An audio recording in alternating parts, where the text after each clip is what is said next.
Hi, I hope all is well with you on this beautiful, beautiful start to a 2026.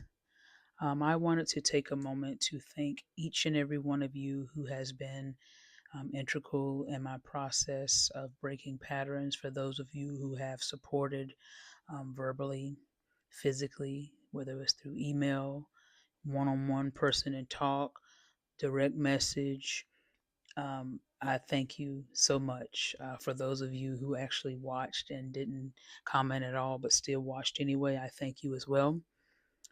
Breaking patterns was something that came to me back in early November. I was sitting down and just thinking about everything that I had overcome within the span of 2024, leading into pretty much the closure of 2025.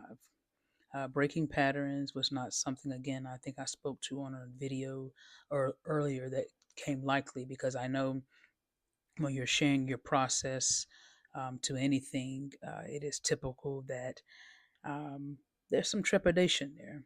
But I wanted to just say again, this series is something that will serve not only for me in graduate school and my clinical experience, which I'm getting ready to walk in the door to as of January the 12th.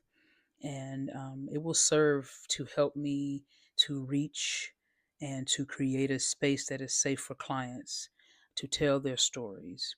It will serve as an example for anyone to see that Miss Hall is no different than you are.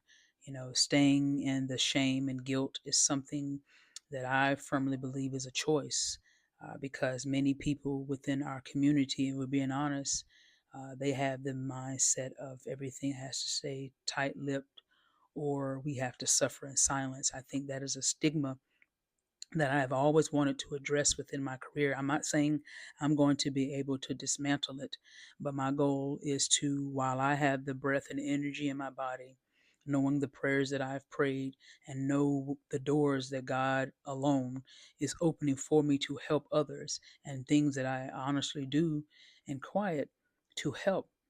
This is going to serve in an avenue to helping many that I truly believe within myself. And I think myself, along with other people who are generational cycle breakers, we step up and we speak and we echo and we stand with anybody. My trauma may look different than yours. I have overcome it, I have survived it, but it happened.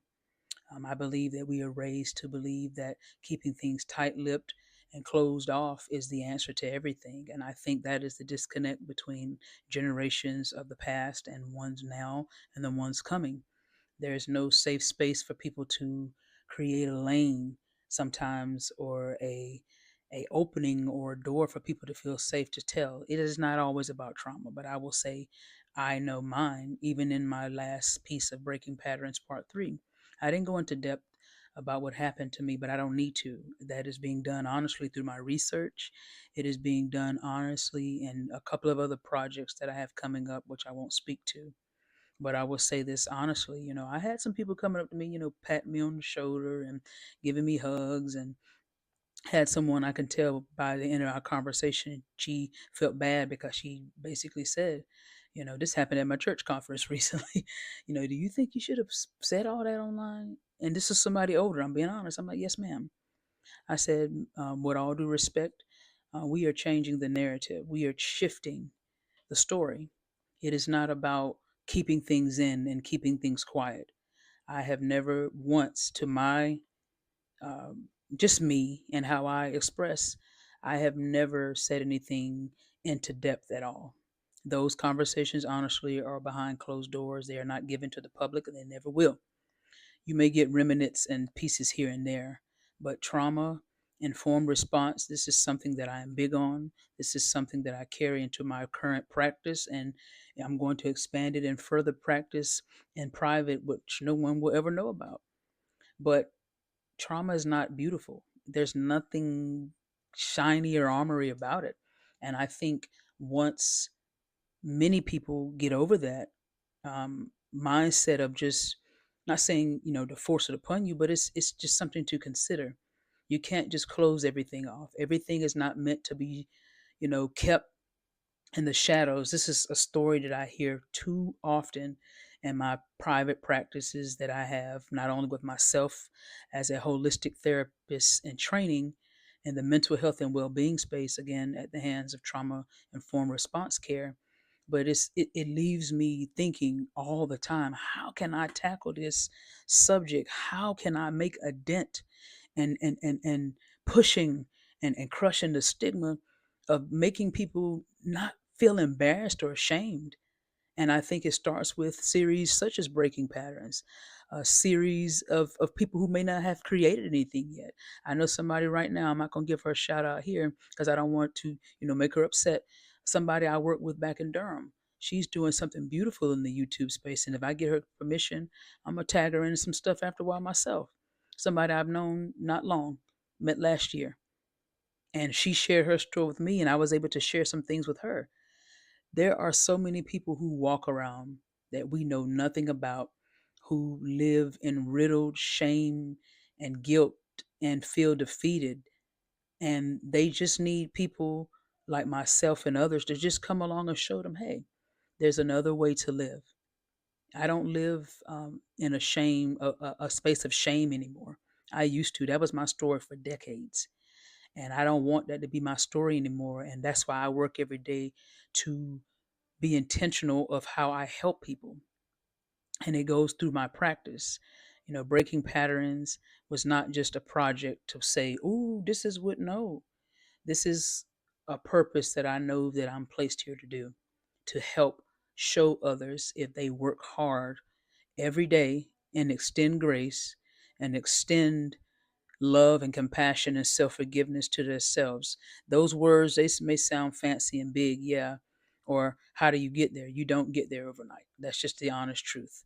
I've been dealing with this since 2020.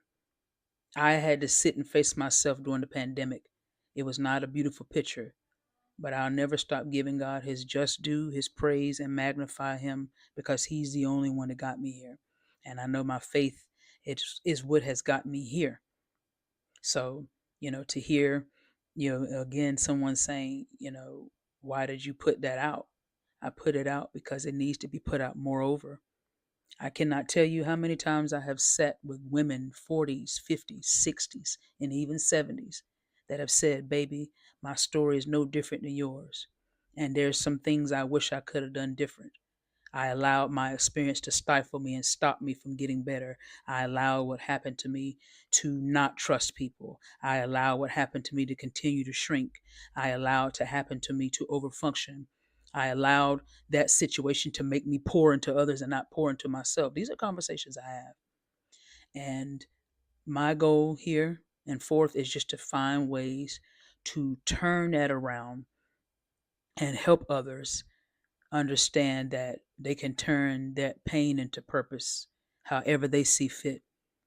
Yeah, I can't begin to tell you all how good it feels to get up every day knowing that I am carefree from a mental bondage that I can't even explain. I can't, and I don't think me getting on here would do it just do, but I just know to live out loud more, to be free, and to never stop pushing others to the best of my abilities, to never feel like I'm trying to fix you, but to push you to understand that you got somebody who can champion you and hold you up while you get yourself together. Doesn't have to be me, it can be anybody. Lastly, I had a conversation 3 nights ago with somebody, and he said to me, somebody who knows my story in its entirety, he said, Wanda, I'm so happy that you're sharing this now because I've seen you be treated a certain way, all because people don't know. I've seen you close yourself off because people don't know. And to see where you are now, it just makes me feel good. And I love hearing that, honestly. But I wanted to just end this here. We don't overcome shame and hurt and trauma or whatever it is. Because, like I said, my instance may not be yours. But the brokenness that people walk around in, it doesn't have to exist if we take it one day at a time and be okay and be courageous and going into a facility to get help, or sitting down with somebody you trust, or start searching and getting online and finding ways to, how can I get better? How can I overcome this, because that's what I did. Like I said, your process is going to look different than mine. Your pattern that you had to break is definitely going to look different than mine.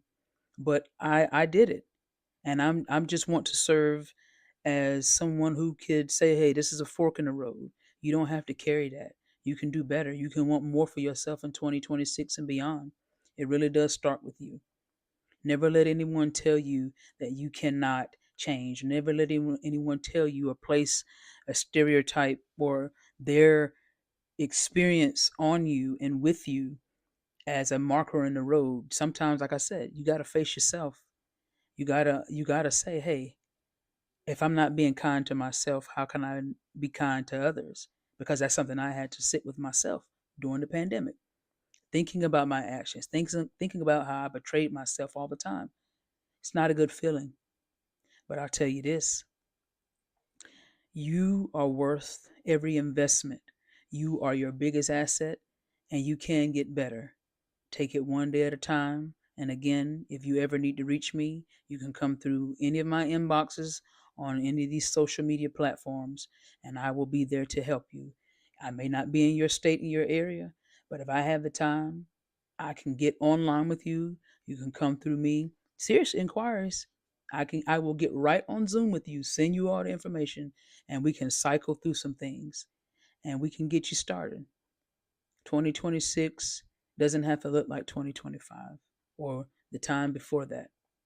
Letting go does not happen overnight. I'm a firm believer in that, but I do believe within everything in me that God have really, um, He's placed me in a redemptive arc, not to be better, but He's placed me in this space to humbly and keep myself intentionally in a mind frame to help others. And I don't take lightly anything that I'm doing now, because I know with the temporal time that I have here on earth that I prayed that prayer sincerely. God, you've set me free from this, and let me help others, not by forcing anything on them, but by opening the door, taking that mirror and holding it up to them and says, you don't have to carry that anymore. What are you going to do about it? Again, I hope 2026 is all that you need it to be and more, but more than anything, any patterns that you're trying to break, take it one day at a time. And remember, it doesn't go away overnight. It's an ongoing process. There are patterns that I speak to. I get triggered sometimes, but I realize they only are brushing up against the old wounds that I used to carry. And I just smile and laugh and have to say, God, I thank you. Because sometimes I have that moment where I slip back into that and I say, nope, you don't have to do that or live that way. So know that you don't have to either. And I wish you all the best.